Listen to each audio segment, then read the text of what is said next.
Eita, parece. Vocês estão vendo aí o que eu estou projetando? Sim. Ok. Então... aí vocês devem estar me vendo aí também, né? Perfeito. Perguntinha um pouquinho abusada, mas eu diria que ela vai ser muito importante para a gente quando a gente estiver terminando a nossa conversa, tá? Abusada por quê? Quem você pensa que é?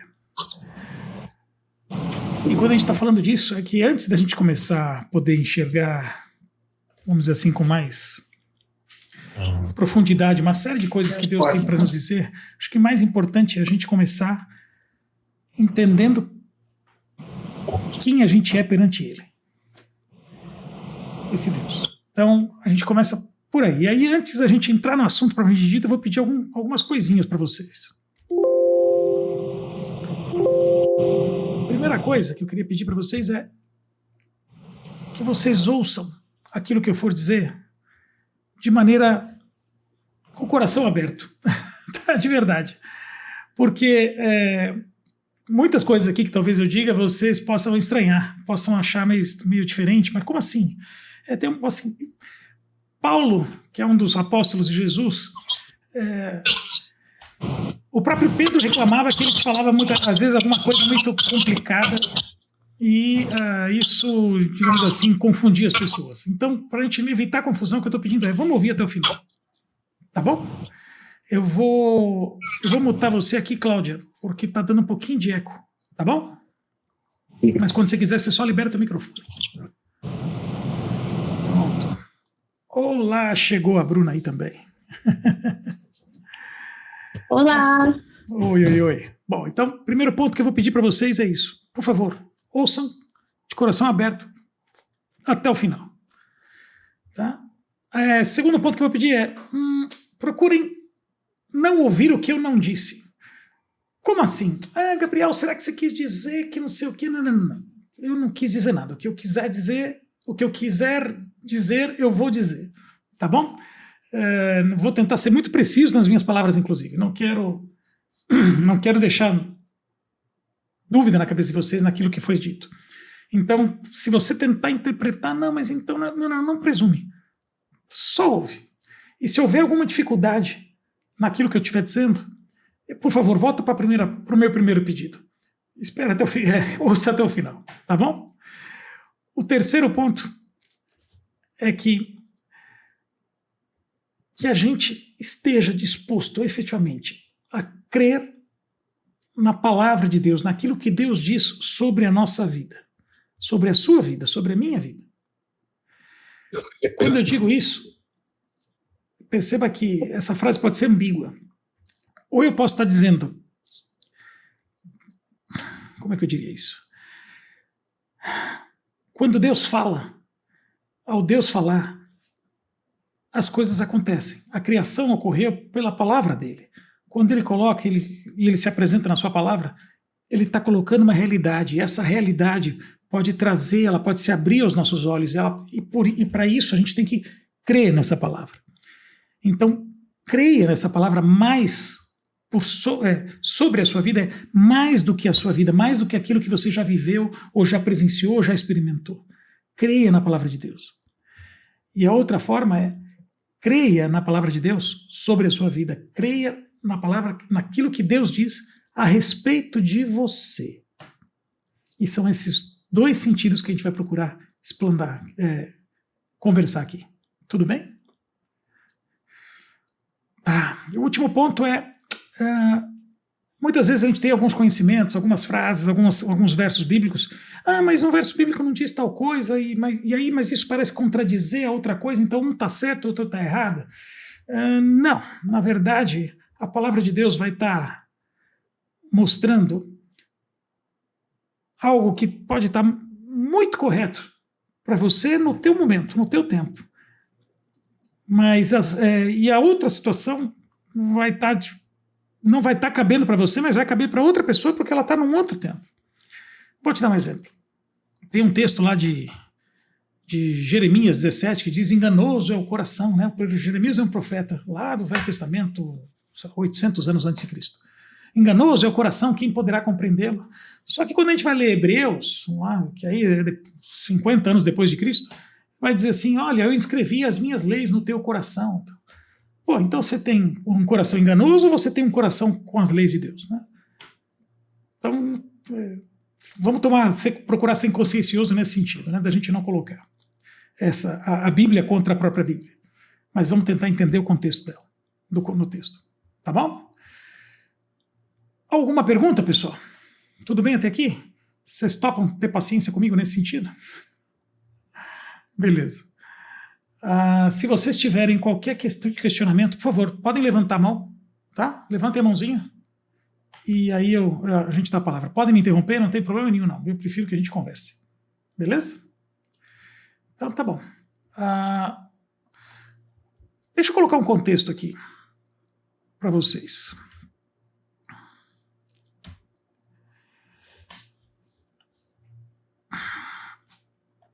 A gente vai trabalhar, ou ler, ou conversar a respeito de uma parábola, de uma história que Jesus contou, que não é uma história, vamos dizer assim, que aconteceu. É uma história que ele contou para exemplificar uma determinada situação, para nos dar algum exemplo de uma determinada situação. E essa história, te digo, para os cristãos em geral, ela já está mais do que explorada, escrita, falada. E eu queria que vocês me dessem a licença de eu poder trazer uma outra visão para vocês a respeito dessa mesma história, dessa mesma parábola. Uma outra perspectiva, que muitas vezes a gente não está acostumado a ela. E, bom, então eu pediria paciência para vocês nesse sentido. E essa parábola está no livro de Lucas. Lucas, apóstolo de Jesus, no capítulo 15.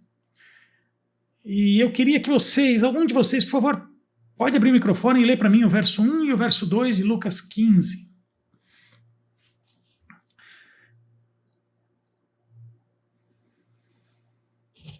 Posso ler? Por favor. Jesus recebe pecadores. Aproximavam-se de Jesus todos os publicanos e pecadores para ouvir. E murmuravam os fariseus e os escribas, dizendo: Este recebe pecadores e come com eles. Segura. Perceba que quando Jesus está contando essa história, ele está num certo contexto. Tem um grupo de pessoas ouvindo Jesus falar, não tem? Que grupo é esse? Segundo o texto aí, segundo o primeiro verso. Publicanos e pecadores. Publicanos e pecadores. Quem eram os publicanos? Publicanos eram judeus que trabalhavam para o Império Romano, que naquele momento era um império que, vamos dizer assim, mandava, oprimia o povo judeu naquela época. E o publicano trabalhava fazendo o quê? Cobrando imposto. Então, para todos os demais judeus, o publicano era um traidor da sua própria gente, da sua própria terra. Porque ele estava cobrando, ele era um judeu cobrando imposto dos outros judeus para dar esse imposto para os romanos. Entenderam o problema? Então, essa turma aí, do ponto de vista social, ela era a escória da sociedade. E tinham pecadores. E aí, que pecadores você pode colocar o que você achar de pior para que alguém socialmente fosse chamado de pecador. Então, se você pensar em alguma situação do ponto de vista onde pessoas são rejeitadas socialmente, esses são os pecadores. Nesse contexto. E aí tem o segundo grupo. Qual que é o segundo grupo? Fariseus e escribas. Os escribas eram os que mantinham os registros, eles eram como os advogados, os que guardavam os livros, os que faziam as notas, os que faziam comunicações oficiais, os que guardavam registros de propriedade, de família, etc. Esses eram os escribas, eles conheciam muito bem o texto bíblico, porque em geral, naquela época, as pessoas não sabiam ler e escrever, eram poucos os que sabiam ler e escrever. Então, escribas eram um grupo desses. E o outro grupo, e a outra turma que é citada são os fariseus. Fariseus era uma linha dentro do judaísmo. Você tinha umas 5 ou 6 sectas, vamos dizer assim, né? Linhas de pensamento, né? Dentro do judaísmo naquele momento. Os fariseus era uma delas, e uma das principais. Você tinha saduceus, fariseus, essênios, zelotes, enfim, você tinha uma série de... Cada um deles tinha alguma característica doutrinária, de comportamento, etc. E os fariseus tinham uma característica muito forte, que era o seguinte: para você chegar a ser fariseu, você tinha que ter passado, desde a sua infância, por provas onde os mestres iriam checar se você tinha o conhecimento bíblico que eles esperavam que você tivesse. Então as crianças até 12, 13 anos tinham que praticamente decorar o Torá, os primeiros 5 livros da Bíblia: Gênesis, Êxodo, Levítico, Números e Deuteronômios. E aí, quando chegasse na cidade, que ele estava estudando na sinagoga, quando chegasse na cidade ele ia ser questionado, e questionado assim: qual é o verso que vem depois do verso tal? Coisas nesse sentido. Era muito difícil. Se ele passasse, ele continuaria estudando.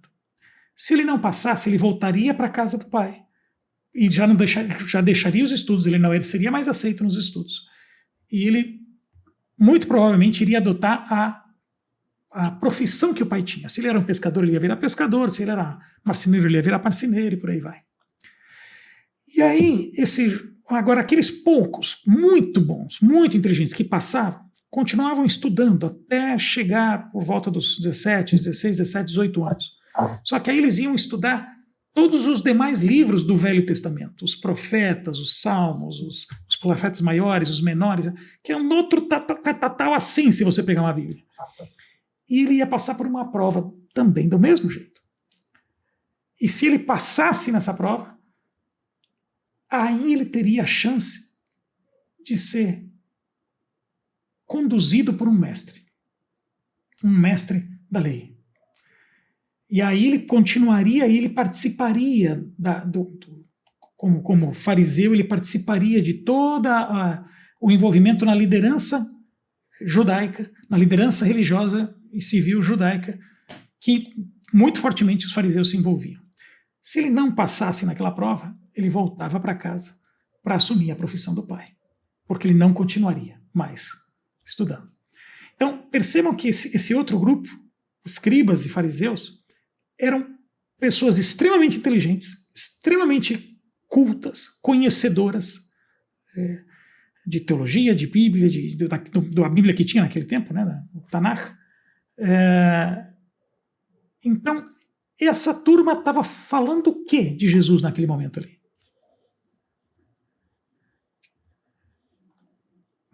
Esse aí está se juntando com o pecador e está comendo com eles. Estão criticando o que Jesus está fazendo. Bom, eu queria destacar um detalhe. Por que a crítica? Quando a gente pensa em fariseu, né, a gente pensa em uma pessoa muito legalista, né, muito sortinha. Né? Qual que era a motivação deles? Pessoal, se vocês tiverem pergunta, vocês, por favor, me chamem aqui, tá? O ponto é o seguinte: os judeus estavam oprimidos, estavam sendo subjugados pelo Império Romano, certo? Na verdade, eles já vinham sendo subjugados há 500, 600 anos. Primeiro babilônicos, assírios, e aí passou por outros tantos até chegar nos romanos naquele momento. Por que os fariseus, como conhecedores da história, conhecedores da literatura, entendidos de todo esse processo, por que eles olhavam e diziam assim: sabe por que a gente está aqui nessa opressão? Por que sempre tem um império subjugando a gente? É porque a gente um dia lá, 400, 450, 500 anos atrás, nosso povo largou de Deus, soltou a mão de Deus, começou a fazer o que não deveria. Se você pega relatos ali dos livros dos profetas menores, Zacarias, Malaquias, enfim, eles faziam sacrifício de criança na porta do templo, para vocês terem uma ideia da loucura que estavam vivendo. Então eles entendiam, e isso foi uma mensagem de Deus, né, para o povo de Israel na época, que porque eles se afastaram, viriam outros povos que iriam subjugá-los. Então eles diziam: poxa vida, nós estamos nesse jugo romano porque a gente, como povo, continua pecando, continua errando, e Deus não manda o seu libertador, o seu Messias, né, o seu ungido, para nos libertar, porque a gente continua errando, continua pecando. E é por causa desses pecadores aí, por causa desses caras que nós estamos na situação que nós estamos. E a motivação deles era justamente tentar forçar o povo a ser obediente, a guardar as leis e tudo mais, justamente porque eles acreditavam que fazendo isso, se o povo realmente todinho voltasse a guardar as leis de Deus, Deus mandaria o seu libertador. Vocês entenderam o pensamento que está na cabeça desses fariseus e escribas nesse momento? E por isso a crítica para eles, deles ali ai, tá vendo esse cara aí? Ó só com quem que ele come. Né? Bom, deixa eu passar para a próxima coisa aqui. Bom. Aqui a gente vai entrar efetivamente na continuidade da história. Da historinha que Jesus estava contando para aqueles dois grupos naquele momento. Verso 11, por favor. 11 e 12. Alguém pode ler?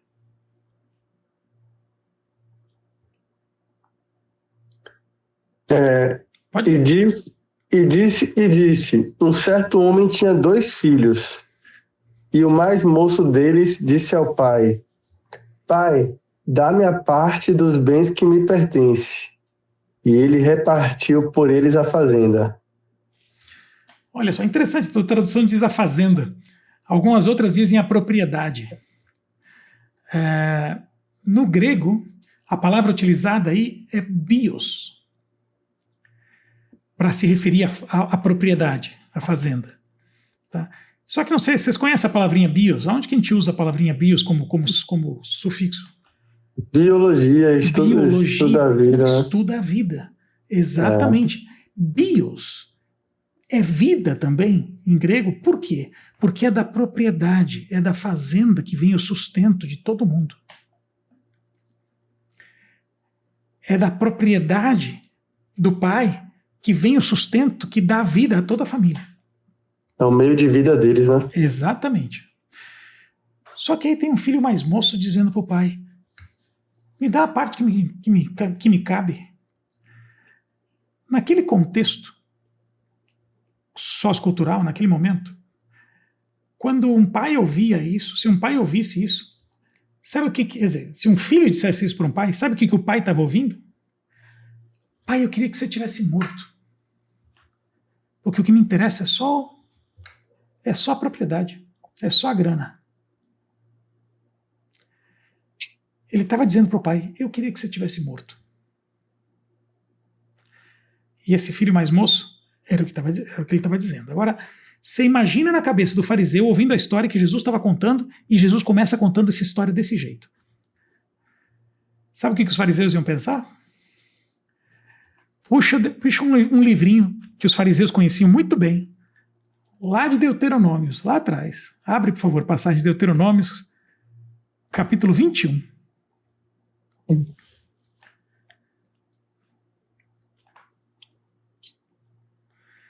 Deuteronômios capítulo 21, do verso 18 ao 21, por favor. Alguém pode ler?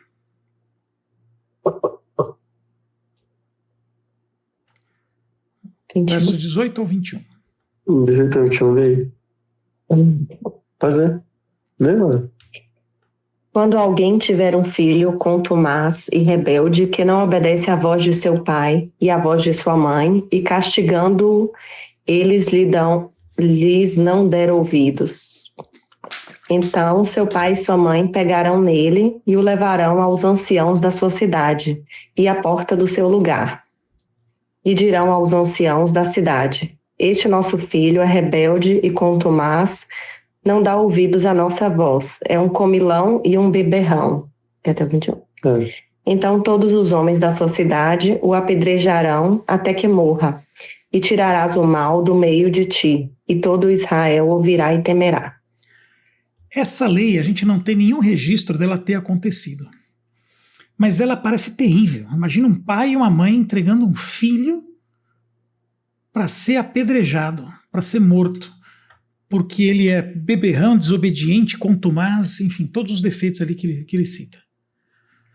Bom, na cabeça dos fariseus, quando eles estão ouvindo essa história do filho que pediu para o pai, me dá a minha parte na herança, qual que seria a reação dos fariseus e dos escribas? De jogar para apedrejar, né? Apedreja esse moleque. É. Filho rebelde. É rebelde, apedreja esse moleque.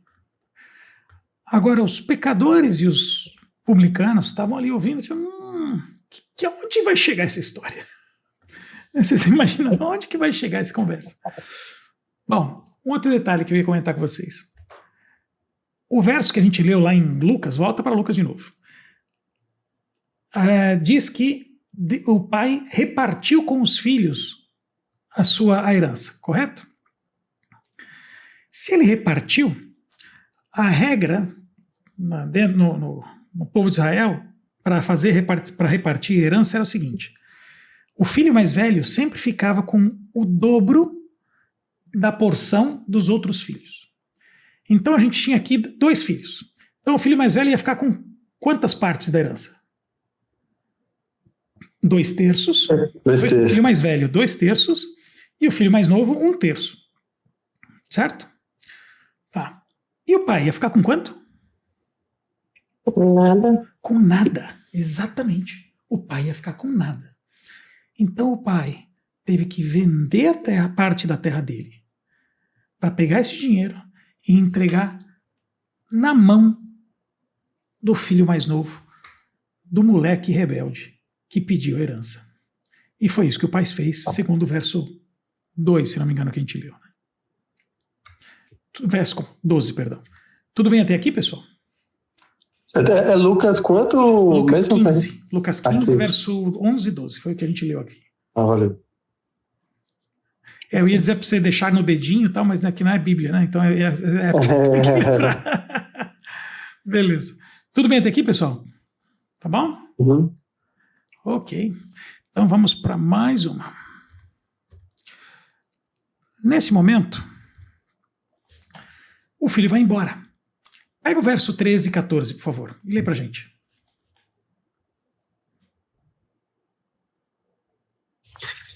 E poucos dias depois, o filho mais novo, ajuntando tudo, partiu para uma terra longínqua e ali desperdiçou os seus bens, vivendo dissolutamente.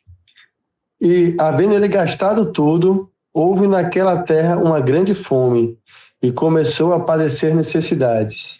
Uia. Então ele foi embora para uma terra longínqua e gastou tudo que ele recebeu do pai. Toda a herança. Na verdade, ele viveu todo esse período às custas do pai. Concorda? Concordo. Só que aí ele começou a passar fome. E aí o que o verso 15 e 16 começa a dizer?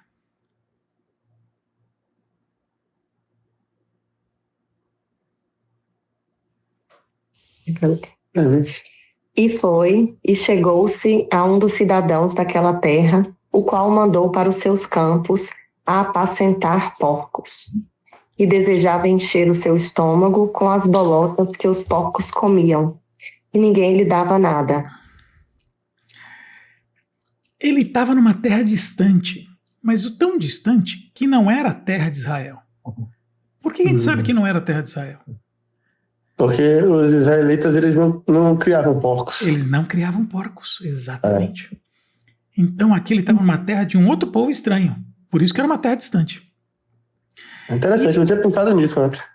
E outro ponto também é o seguinte: ele se achegou, ele se aproximou, ele entrou em acordo com esse dono criador de porcos.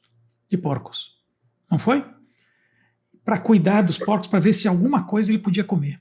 Só que ele sentia fome, e era tanta fome que até a comida do porco ele estava com vontade de comer. O texto não diz que ele comia, só diz que ele estava com vontade de comer. Por que ele não comia? Porque o texto não diz que ele comia. Então a gente assume que ele não comia. Por quê? Ninguém lhe dava nada. Perceba aqui, primeiro que ele é judeu. Ele não vai comer comida de porco, apesar de estar com vontade de comer comida de porco. E por ser judeu, não era qualquer coisa que ele comia. Então, ninguém lhe dava nada daquilo que ele podia comer. Porque o judeu tem uma série de restrições alimentares. Não sei se vocês já ouviram, Lorena, você já ouviu falar? Eles não comem porco, não comem animal que não seja ruminante, com unha fendida, que nem boi, tá? Não comem frutos do mar, enfim, uma série de coisas, tá? Que nem Levítico. Eu não sabia, A não. Lorena vai achar que eu sou judeu. Não tenha dúvida. Mas, enfim, essa era a herança do conhecimento dele. Então, ele estava ali naquela situação com fome. Vamos ver como é que continua, né, o texto, no verso 17 até o 19. E, tornando em si, disse: quantos trabalhadores de meu pai têm abundância de pão, e eu aqui pereço de fome? Levantar-me-ei e irei ter com meu pai, e dir-lhe-ei: Pai, pequei contra o céu e perante ti. Até qual verso? 19. Já não sou digno de ser chamado teu filho. Faze-me como um dos teus trabalhadores, teus servos. Deixa eu passar aqui mais um tantinho. Opa, não. Ah, não, é aqui mesmo. Perdão.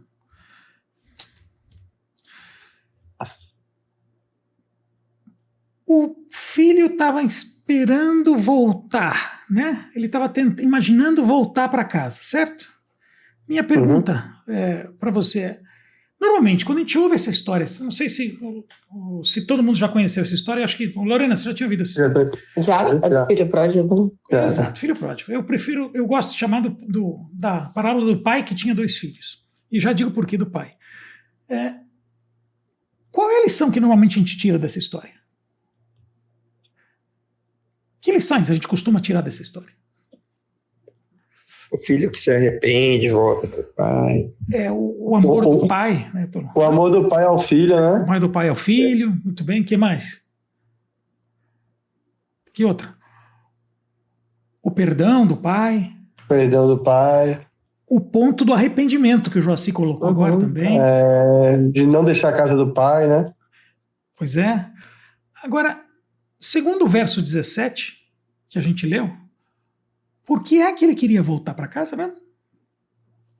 Para ser Que não tinha o que comer. Não tinha o que comer. Ele estava voltando porque estava arrependido? Não. Ele ensaiou um discurso, né? Exato, ele está voltando para casa, ele está pensando em voltar para casa porque ele está com fome, não é porque ele está arrependido. Não é porque ele acha que fez alguma coisa errada, que ele foi desrespeitoso com o pai ou isso ou aquilo. Não, ele está só voltando porque ele está com fome. Com fome. Ô, Gabriel, uma vez no restaurante, eu lembrei aqui, eu vi uma frase bem assim: não existe amor mais sincero do que o amor à comida. Pois é. Aí o meu ponto aí nesse sentido é o seguinte: se ele está voltando porque está com fome, ele prepara um discursinho, e eu estou chamando de discursinho de propósito, porque ele não está arrependido, mas ele prepara um discurso para o pai, dizendo que: pai, pequei contra o céu e contra ti, não sou digno de ser chamado teu filho, então me faz como um dos teus servos. Lembra que esse garoto é judeu? Uhum. Bom, segundo aquele texto daquela lei lá de Deuteronômios, que a gente leu agora há pouco, Deuteronômios 21, o que deveria acontecer com ele se ele voltasse para casa?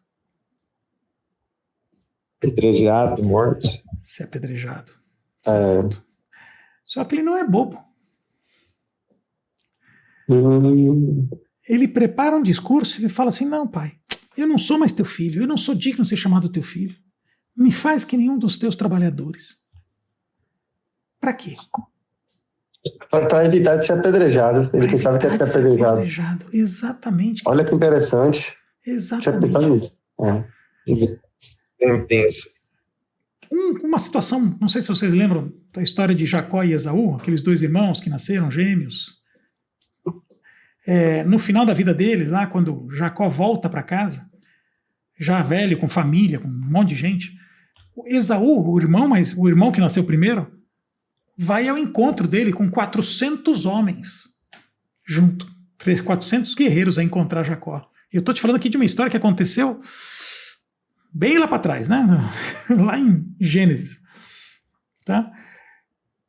Sabe por que Esaú foi com 400 homens a encontrar com Jacó? Justamente porque Jacó tinha roubado a herança de Esaú. Tinha enganado o pai. O quão sério era isso? Exato, ele tinha enganado o pai para receber a bênção do pai como se ele tivesse nascido primeiro, como se ele fosse o primogênito. E Esaú foi lá para cumprir a lei. Ele ia matar o irmão. Claro que a história não termina assim, né? A história eles se reconciliam e a coisa passa. Mas não foi à toa que Esaú foi com 400 homens para encontrar Jacó. Esse é o ponto. Bom, por que o filho quer voltar mesmo? Ele tá com fome. Ele está com fome e ele não está arrependido, né? Então ele monta uma estratégia para continuar vivendo. As custas do pai. Certo? Ok. E interessante, né? Ele monta uma estratégia para voltar a viver às custas do pai, porque aquilo que ele tinha ele já queimou. Ele quer. Mas é engraçado. Diga. Perdão, Gabriel. Pois não. Que ele usa a mesma estratégia que Jacó usa, porque Jacó ele fala que ele vai ser servo de Esaú. É verdade. É a mesma estratégia. É a mesma estratégia, é verdade, bem lembrado. E ele vai querer viver às custas do pai, mas na verdade ele não quer participar do coração do pai. Bom, eu vou fazer uma pausa aqui e vou perguntar algumas coisinhas para vocês. Uma pausa em que sentido? Eu quero fazer algumas reflexões.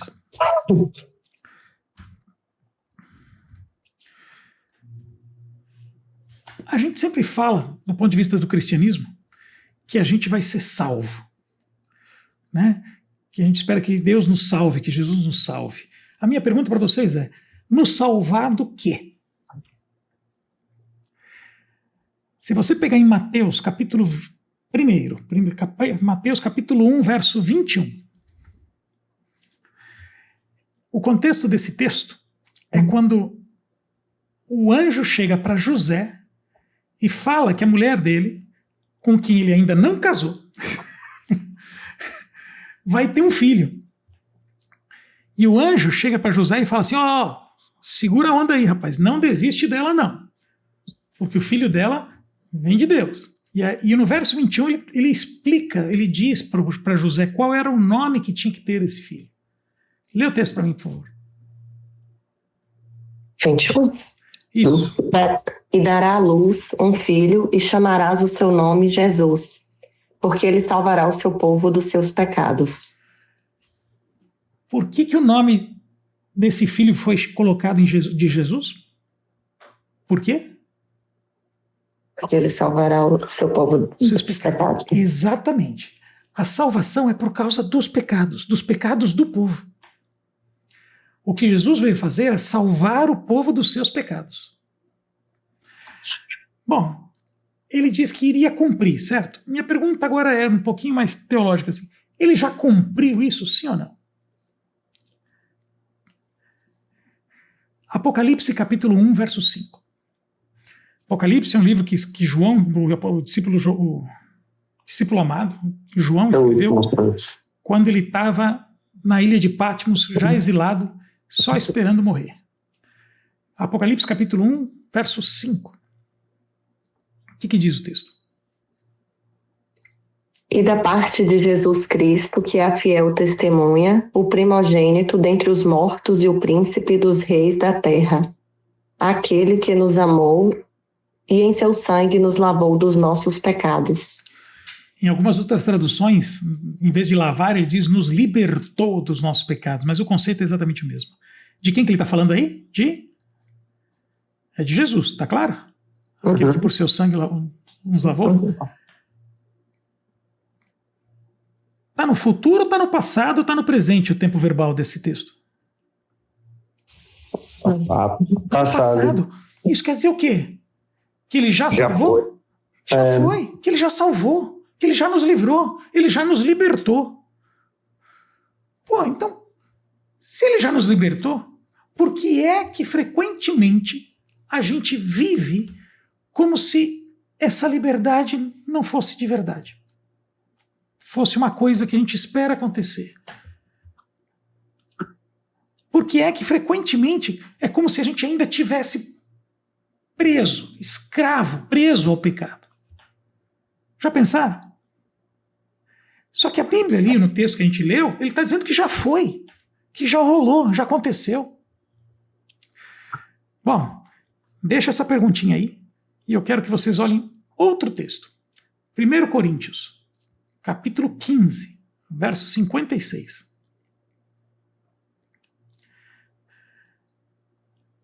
1 Coríntios, capítulo 15, verso 56.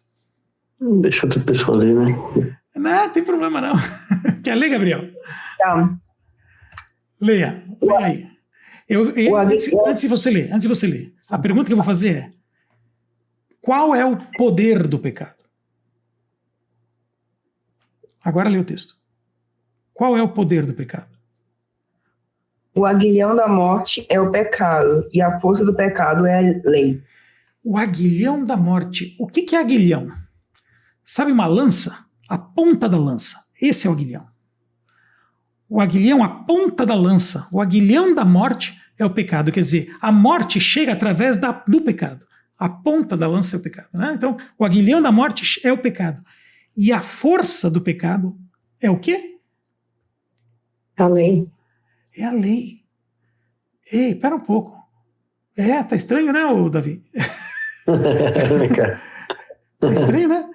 Pô, não eram os fariseus que estão querendo fazer o povo cumprir a lei de qualquer jeito?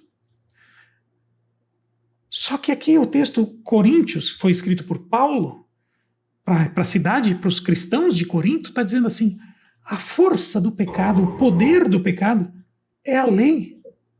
É porque sem a lei não haveria pecado, né? Se o pecado é a transgressão da lei. Aí você está dando spoiler, mas é isso mesmo. Pega em Romanos capítulo 7, verso 7. Boa, boa. Interessante, Gabriel, que ontem eu estava com minha irmã e meu sobrinho de 3 anos de idade, né? Tá. Aí tava pilotando muito, minha irmã, pare, pilotando. Aí minha irmã falou, você não vai pro parquinho mais porque você ficou pilotando muito. Aí eu defendi meu sobrinho, eu falei, pera aí, Marília, mas você não deu essa consequência para ele antes. Você só mandou ele parar, você não disse qual era a pena da transgressão. Aí ela falou, tem razão, Davi, tem razão. Aí eu consegui desconstituir a pena. Olha só. Ô Lorena, o que está escrito aí no Romanos 7,7? Eu não sei se eu abri o certo. Que diremos, pois? Não, o texto que a gente leu agorinha. Desculpa. Opa, me perdi. Não, Romanos 7, verso 7. É isso mesmo, que diremos, pois. Né? Uhum. Que diremos, pois? É a lei pecado? De modo nenhum. Mas eu não conheci o pecado senão pela lei, porque eu não conheceria a concupiscência se a lei não dissesse, não cobiçarás.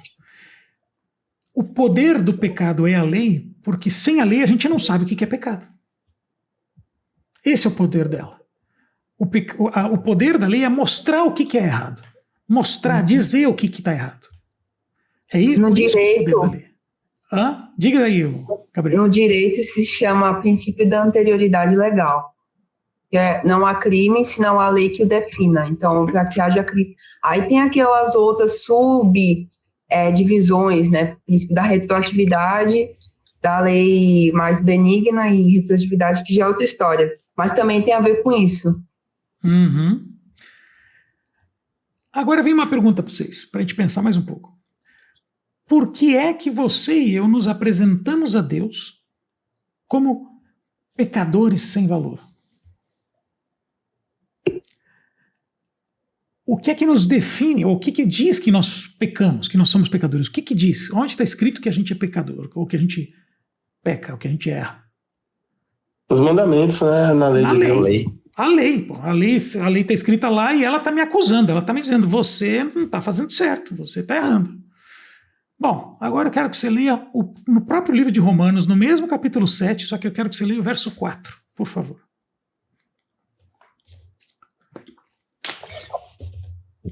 Assim, meus irmãos, também vós estáis mortos para a lei pelo corpo de Cristo, para que sejais douto daquele que ressuscitou dentre os mortos, a fim de que demos fruto para Deus. Nós estamos o quê perante a lei? Mortos. O que quer dizer isso? Pelo A gente corpo. está morto para a lei? Como assim? Mas isso tem a ver com o preço do pecado, né? Que é a morte. Então, se a gente pecou, Não. a gente já teria que morrer, entendeu? Não, mas ele está dizendo outra coisa. Pela lei, já teria que morrer. Pela lei, sim, mas aí ele está dizendo outra coisa. Ele está dizendo que a gente está morto para a lei, não é pela lei. Tipo, a lei não serve pra gente. É como se a lei não servisse pra gente. Exatamente, querido. Aí foi, ih, Gabriel, agora você está entrando num terreno perigoso. Complexo. Bora pra libertinagem, então. Exato, vamos pra vida louca, né? Sei. Olha só. Agora pode tudo, então. Eu quero, pois é. Olha só, eu quero que você leia para reforçar um pouquinho essa visão e a gente já vai corrigir essa questão. Não é corrigir, mas resolver essa questão. Romanos capítulo 6, verso 14. 6,14? Isso. Porque o pecado não terá domínio sobre vós, pois não estáis debaixo da lei, e sim da graça. E aí, dona Bruna? Então, né? Se o pecado Acabou não tem domínio... Você acabou a libertinagem. Quem cancela a vida louca? Se o pecado não tem domínio sobre mim, não é porque eu estou debaixo da lei, mas é porque eu estou debaixo da graça. Que raio de graça é essa? A gente já conversa sobre ela. Eu queria destacar uma coisa. Veja o verso 8, o capítulo 8, verso 1, do mesmo livro, Romanos, capítulo 8, verso 1. Esse vai ser maravilhoso. Maravilhoso mesmo. Pode ler. Eu mesmo? Tá. Agora, pois, já nenhuma condenação há para os cristãos em Cristo Jesus. Se não tem condenação para quem está em Cristo Jesus, é por quê? Pela graça? Não, mas é porque a lei já não te acusa mais. Sim. É porque ele te justifica. É porque se você tem Cristo Jesus, aquela lei que você estava sobre ela, que você estava embaixo dela, e que ela dizia você está errado, ela já não te acusa mais, ela não está mais apontando para você. Por que ela não está apontando para você? Porque você está em Cristo Jesus, é o que diz o texto. Não é o Gabriel que está falando, hein? Aí vem a pergunta, então podemos ir para a vida louca? Né? Que nem que você está lá. Romanos, capítulo 6, verso 1 e 2. Vai lá. Que diremos, pois? Permaneceremos no pecado para que seja a graça mais abundante? De modo nenhum. Como viveremos ainda no pecado, nós os que para ele morremos? Como é que a gente vai viver numa condição que a gente já morreu? A gente já morreu para o pecado. A gente já morreu para a lei. Para que a gente vai insistir em continuar naquela vida? Não faz sentido. Se você foi liberto do pecado, como a gente leu lá em Apocalipse, por que você vai insistir nessa história? Se Jesus já nos libertou, se Ele já nos livrou. Deixa eu colocar outra coisa aqui. Deixa eu colocar essa diferença aqui agora. A gente falou de graça 2 vezes aqui. Graça, eu quero fazer uma distinção entre graça e misericórdia. O que é misericórdia? Misericórdia é eu, quando eu erro, não receber aquilo que eu merecia. Eu pequei, eu errei, eu deveria receber um castigo. Mas por misericórdia, seja divina, seja do juízo, né, eu não recebo. Graça é eu receber aquilo que eu não mereço. Interessante. Vou te dar um exemplo. Legal.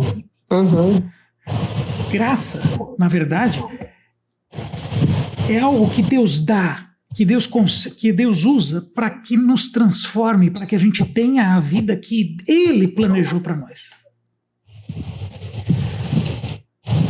Graça é uma retidão que não é por aquilo que eu fiz, mas é simplesmente porque Deus me dá.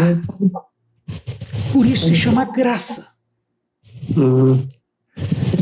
Eu sei, quando eu vivo na graça, eu sei o que recebi. E então eu começo a entender quem eu sou. Quando eu vivo na misericórdia, vou dar um exemplo. Vamos dizer que eu erre hoje. Eu meto a pé na jaca. Seja lá o que vocês entenderem por isso. Aí eu vou para Deus e eu peço perdão para Ele. Pai, me perdoa. O que Deus faz? Te perdoa? Ele me perdoa. Eu, beleza, levanto dali, saio dali, no dia seguinte acordo e, primeira oportunidade, vou lá eu e meto a pé na jaca de novo. Aí eu falo, poxa vida, que coisa.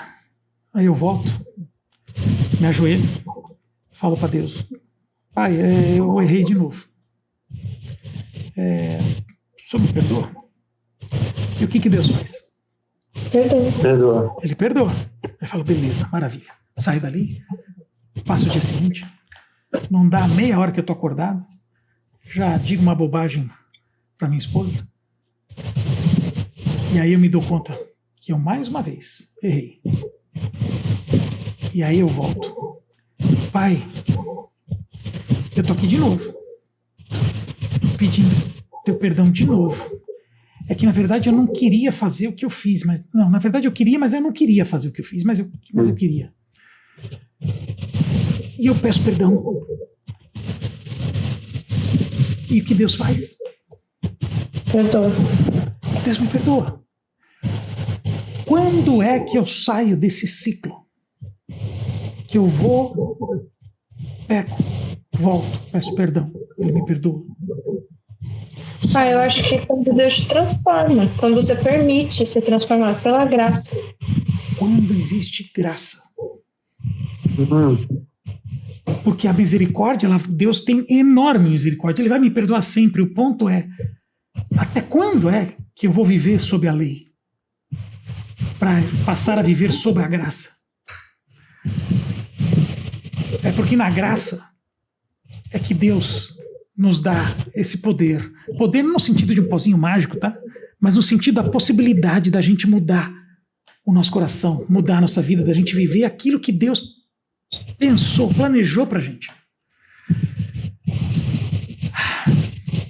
Se a gente acha que graça é alguma coisa que eu tenho que me esforçar para ter ou para viver, um sacrifício, é porque a gente ainda não entendeu o que realmente é graça. E a gente não entendeu quem a gente é. E aí eu vou te dizer por quê. Vamos voltar lá para Lucas agora.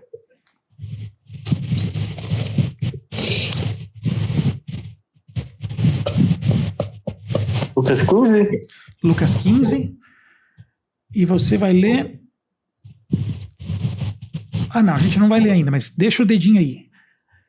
Vocês lembram o texto que a gente leu quando o filho estava voltando e ele preparou todo aquele discurso? O que é que o filho estava esperando receber do pai? Um trabalho, eu acho que um trabalho para comer. Trabalho, comida. Até os trabalhadores do meu pai comem melhor do que eu, que estou comendo aqui agora. Certo?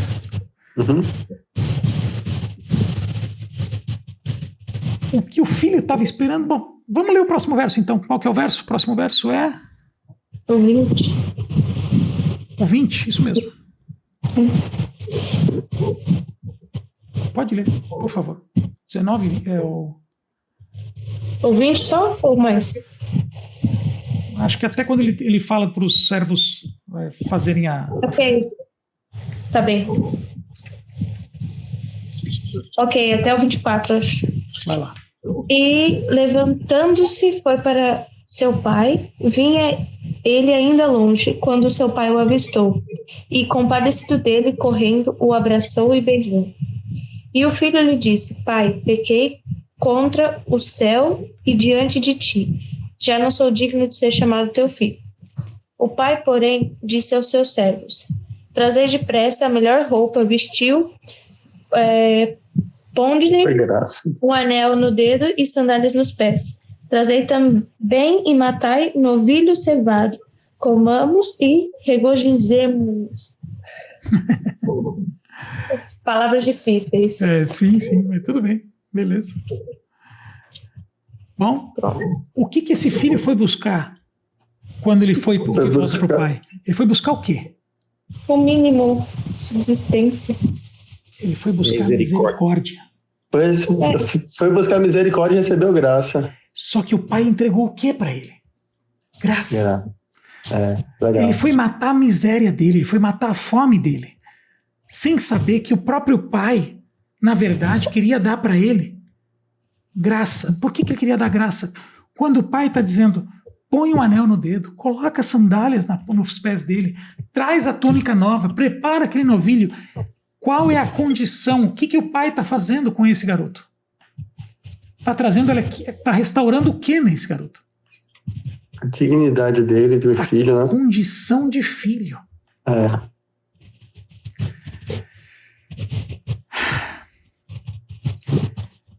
Deixa eu fazer uma pergunta para vocês aqui. Quem são os...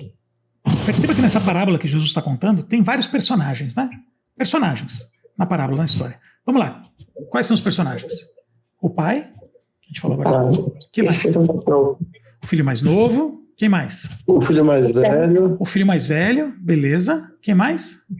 Os servos. Os servos, que a gente fala que o pai falou, chamou, verdade. Vamos pegar, quem que é o pai nessa história, nessa alegoria? Quem? Deus. É Deus. Quem que é o filho mais novo? Nós.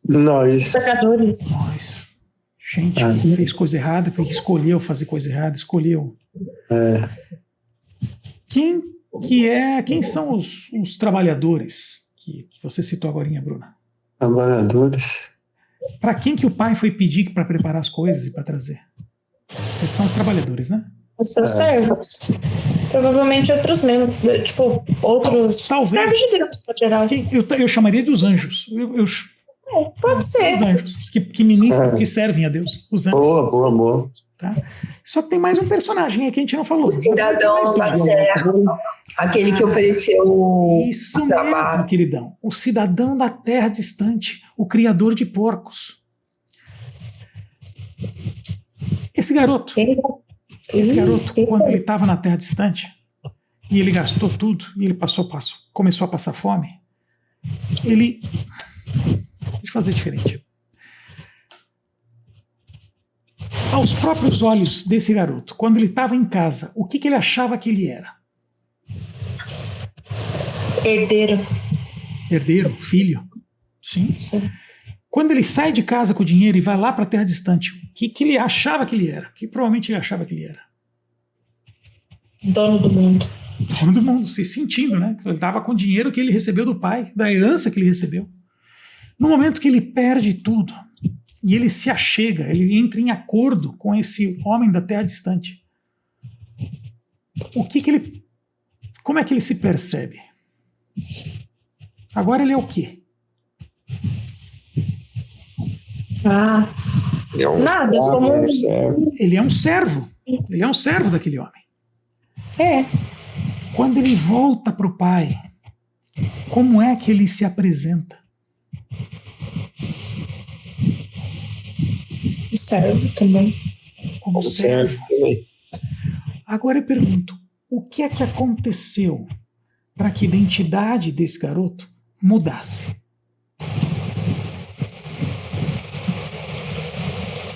A vida não é um morango, né? Ele percebeu. Não, mas a identidade dele mudou. O que houve? O que aconteceu? Que a identidade dele mudou. Não. A dificuldade. Ele saiu de filho para escravo, para servo. O que aconteceu para ter essa mudança? Ele sentiu amado pelo pai. Necessidade, né? Não. De filho para servo. Sim, as necessidades que ele passou. Mais do que isso. As decisões que ele tomou, os erros que ele cometeram, que levaram a uma consequência. O fato dele ter se colocado num lugar onde, assim, olha, eu errei, e eu entendo que eu errei, e não sou digno de voltar lá para a casa do meu pai, eu não sou digno de ser filho dele, e pela lei, inclusive, eu era para estar morto. Então, eu sou qualquer coisa, menos filho. Deixa eu perguntar uma coisa para vocês. Vocês falaram de um personagem que a gente não citou ainda. Ou melhor, alguém citou, mas a gente não explicou. O homem comedor de porco da terra distante. Quem que é esse cara? Esse cara convenceu o filho de que ele não era mais filho, que ele era servo. Tanto convenceu que quando ele volta para casa dizendo para o pai que ele não é mais filho, que ele é servo. Aí eu pergunto para vocês, quando esse filho saiu de casa, quando esse garoto saiu de casa, ou melhor, quando esse moleque saiu de casa, como é que o pai o viu? Como que? Como filho. Como filho. Quando ele está longe, gastando e torrando a vida do pai, a bios do pai, como é que o pai vê esse moleque? Como filho também. Como filho. Quando esse moleque volta e faz todo um discursinho para tentar voltar a viver às custas do pai, como é que o pai o vê? Como filho. Como filho. A minha pergunta agora é o seguinte: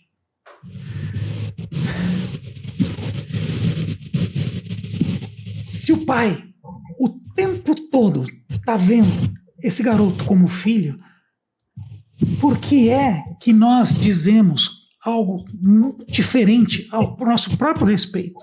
Quando Deus está dizendo para você e para mim, você é minha filha, você é meu filho. Por que a gente chega para Deus e diz, pai, eu sou pecador mesmo, eu não sirvo, eu queria tua misericórdia. Mas quando o pai está falando, o pai está dizendo outra coisa a teu respeito e ao meu respeito. Vocês percebem?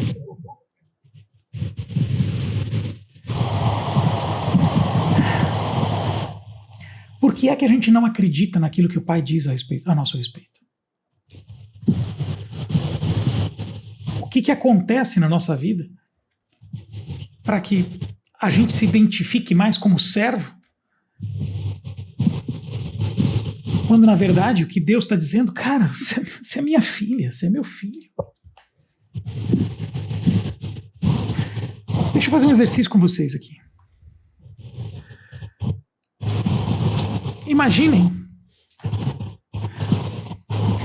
esse garoto chegando em casa e o pai faz tudo aquilo que a gente leu no texto, certo? Se esse garoto não for um psicopata, como é que ele estaria se sentindo? Como é que vocês acham que esse garoto, chegando em casa, ele começa o discurso e o pai faz um monte de coisa. Qual que é o sentimento que esse garoto deve estar passando?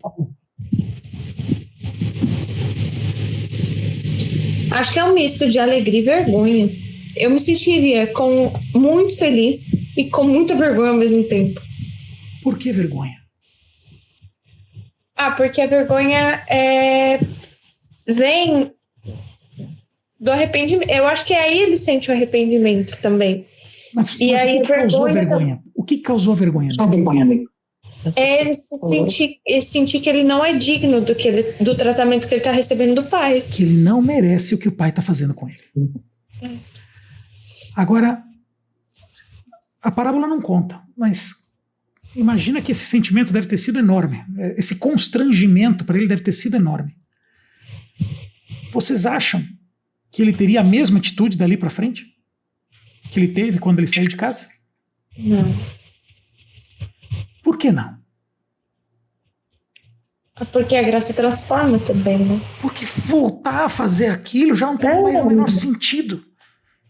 Caramba! A graça que o pai ofereceu para esse filho simplesmente foi tão forte, seria um constrangimento tão grande, gerou um constrangimento tão grande, uma vergonha tão grande. Mas que loucura seria essa desse filho voltar a fazer algo semelhante que ele fez? Vocês percebem aí a graça do pai? Percebem o contexto? Sim. O que essa graça está fazendo? Por que ela é transformadora? Por que ela muda a nossa realidade? E a nossa realidade não do lado de fora, mas começando por aqui por dentro.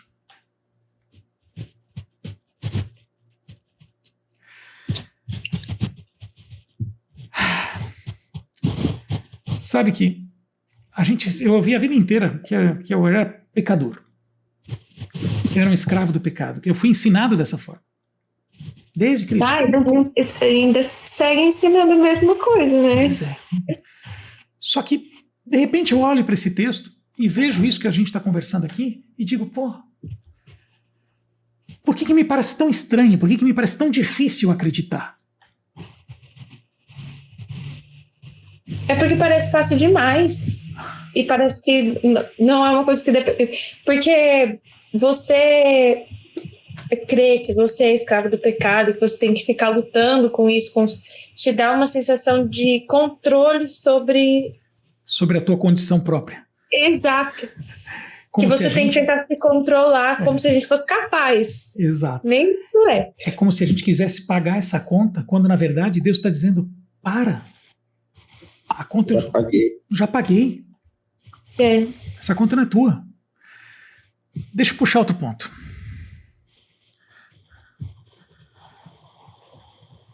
Eu gosto do irmão mais velho. A gente chega lá. O pai, só para a gente finalizar, antes da gente falar do irmão mais velho, só para a gente colocar um outro ponto, o pai corre para encontrar o filho, não foi o que o texto diz? Uhum. O pai corre para encontrar o filho. Deixa eu fazer uma alegoria aqui com vocês agora dentro da parábola. Imagina o filho voltando pela estrada e o pai sempre esperando, olhando, vendo se ele vinha. Só que na cidade, a cidade é cidade porque na verdade tem muros, né? Porque lembra que lá no texto a gente leu lá em Deuteronômios, os juízes ficam aonde? Nas portas da cidade para fazer o julgamento. Só que esse garoto ia ter que passar pelas portas e encontrar os homens da cidade. O que iria acontecer se os homens o reconhecessem? Ele ia ser apedrejado. E o que faz então o pai? Corre para encontrá-lo antes dos outros. E o garoto começa a falar, ele começa a dizer, pai, eu pequei contra o céu e contra ti. E se põe imaginando ele de joelho, prostrado. Tá? Não sou digno de ser chamado teu filho. Ele não consegue nem terminar o discurso que ele tinha preparado. E o pai fala, pega, abraça, beija, põe um anel no dedo, coloca a sandália no pé, traz a roupa nova para ele, prepara o novilho. Deus não está esperando a nossa performance, queridos. Deus não está nem aí para aquilo que a gente possa fazer ou dizer. A gente pode ter o discurso mais bonitinho. Deus não está preocupado com o discurso. Ele não está esperando dizer, deixa eu ver se esse Gabriel aqui vai dizer alguma coisa que possa valer alguma coisa para ver se eu trago ele para dentro de casa ou não. Deixa eu ver se ele vai se arrepender mesmo. Deixa eu ver se ele está arrependido para ver se ele... Não. O pai simplesmente o abraça, o beija e restitui a ele a condição de filho.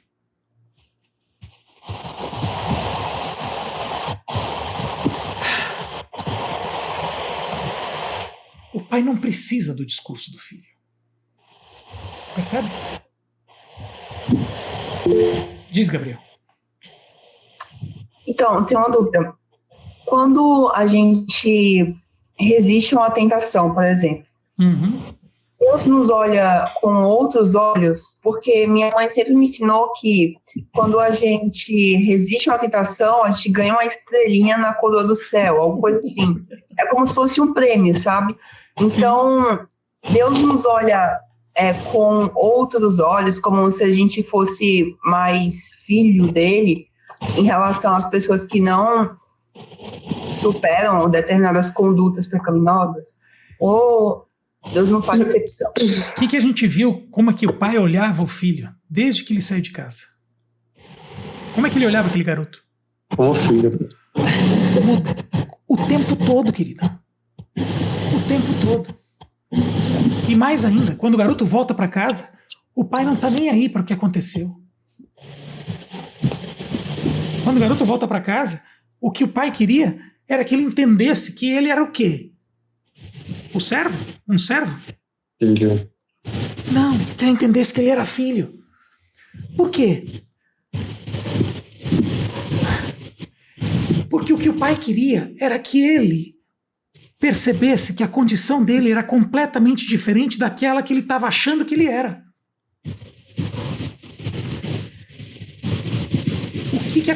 A gente falou aqui agora, o que a gente acha que o filho faria depois que ele foi recebido em casa? Ele voltaria a cometer os mesmos erros que o pai, que ele tinha feito antes? Não. Por que não? Porque aquela graça que ele recebeu gerou nele um constrangimento tão grande que ele seria incapaz de prejudicar o pai, de ferir o pai de novo. Incapaz. Louco. Assim, seria um absurdo. Entendeu? Entendeu, Gabriel? Meu ponto agora aqui é o seguinte. Isso só realmente acontece, essa situação somente acontece se ele acreditar, perceba o que eu estou dizendo, se ele acreditar no que o pai está dizendo para ele. Concorda? Que ele é de fato filho. Que ele é de verdade filho. Se ele não acreditar que ele é filho, a vida dele não muda. A crença. Ele tem que acreditar naquilo que o pai está falando a respeito da vida dele. A respeito dele. Não me vem com essa conversa de servo. Da onde você tirou essa ideia? Você é meu filho.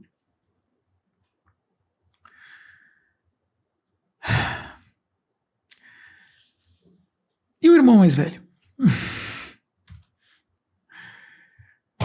Se a gente continuar lendo a história, lê o verso 25 em diante, por favor. Para a gente terminar. E o seu filho mais velho estava no campo, e quando veio e chegou perto de casa, ouviu a música e as danças. A festa? As festas. E chamando um dos servos, perguntou-lhe o que era aquilo. E ele disse: veio teu irmão, e teu pai matou o bezerro cevado, porque o recebeu são e salvo. Mas ele se indignou e não queria entrar na festa. E saindo o pai... Continua não? Pode continuar. E saindo o pai, estava com ele.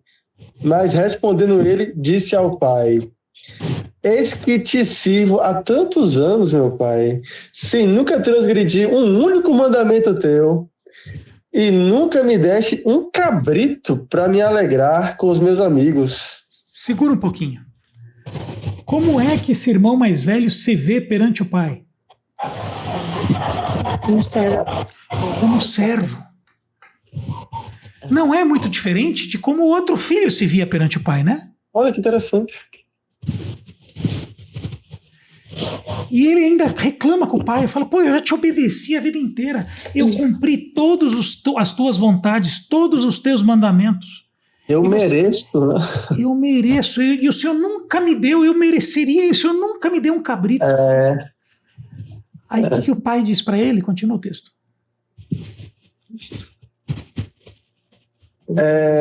E ele lhe disse: filho, tu sempre estás comigo, e todas as minhas coisas são tuas.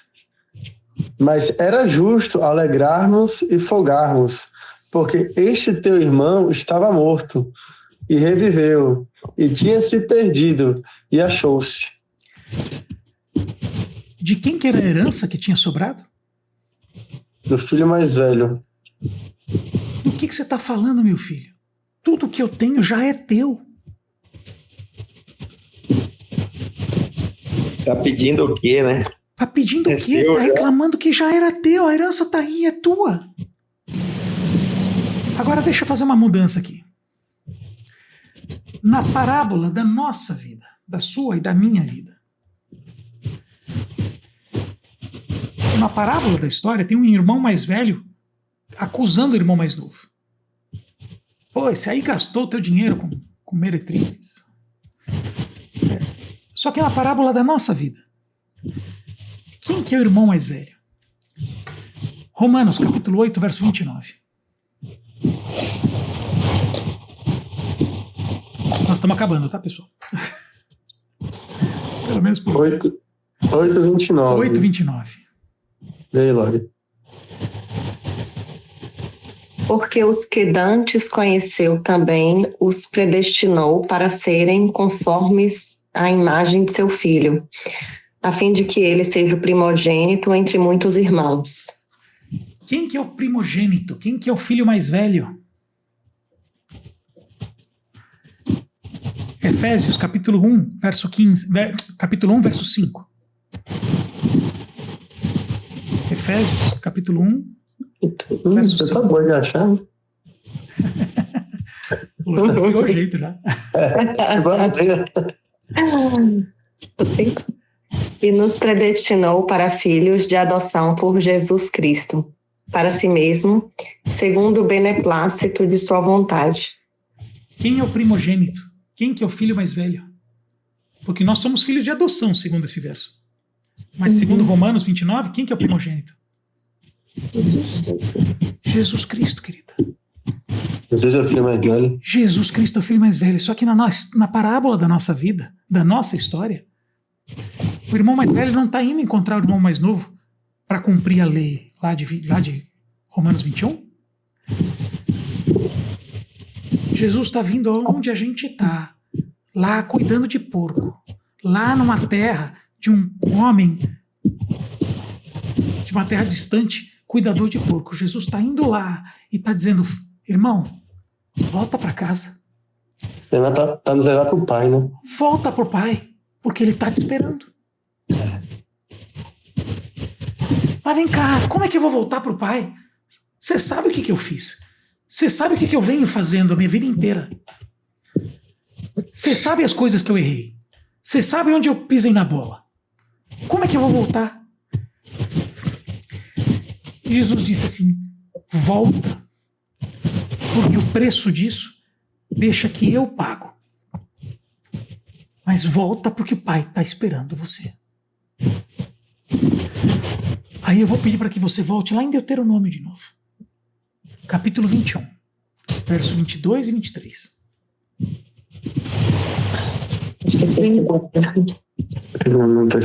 É a continuação. Deuteronômio 21, verso 22 e 23. É a continuação do texto que a gente leu do filho que merecia apedrejado. É o mesmo texto, é a continuação dele. O que diz? Verso 22 e 23. Quando também em alguém houver pecado digno do juízo de morte e for morto, e o pendurares num madeiro, o seu cadáver não permanecerá no madeiro, mas certamente o enterrarás no mesmo dia, porquanto o pendurado é maldito de Deus. Assim não contaminarás a tua terra, que o Senhor teu Deus te dá em herança. Quem na parábola era digno de morte? O filho mais novo. O filho mais novo. Mais Só que na parábola da nossa vida, quem que é digno de morte?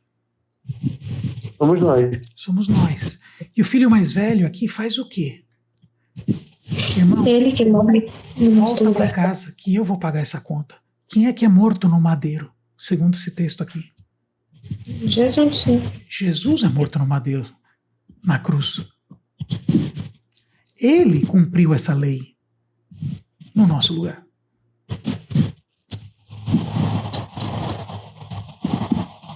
Ele falou, irmão, como é que eu vou voltar para casa? Ele falou, vai e volta, porque quem vai pagar essa conta sou eu. Quem vai cumprir o que precisa ser cumprido da lei sou eu. Eu vou pagar essa conta no teu lugar. E é essa graça que tem que constranger o nosso coração, para a gente entender que Deus o tempo todo está dizendo para você e para mim, você é minha filha, você é meu filho.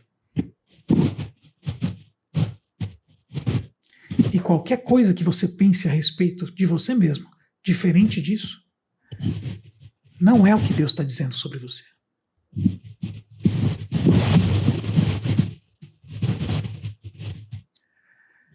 É isso que é estar sob a graça. Da gente acreditar, da gente crer que aquilo que Deus está dizendo ao teu respeito e ao meu respeito é verdade, é realidade para a nossa vida. Porque quando a gente crê nisso, para que é que eu vou voltar para aquela vida velha? Para que é que eu vou me amarrar de novo com aquele cara daquela terra distante? Para cuidar de porco de novo? Para quê? Vai vir comer comida de porco de novo, né? Para quê? Se eu tenho um pai que está me dizendo o tempo todo: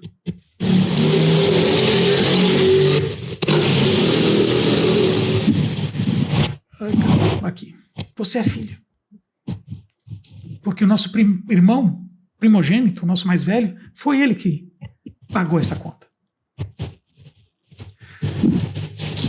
Ok, queridos. Era isso que eu queria contar para vocês hoje. Para que a gente entendesse qual é a nossa identidade perante Deus. Quem a gente é perante Deus. Porque qualquer outra coisa que a gente pudesse conversar aqui, se a gente não tiver clareza sobre isso, fica fraco.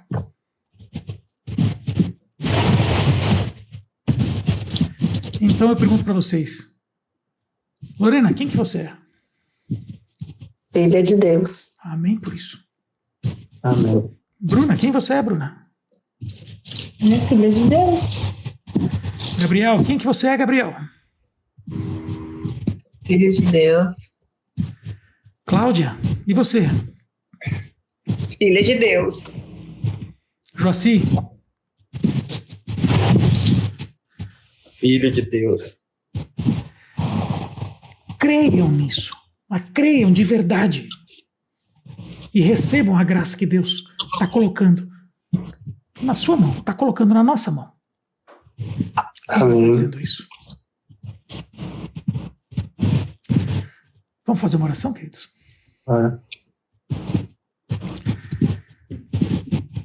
Paizinho,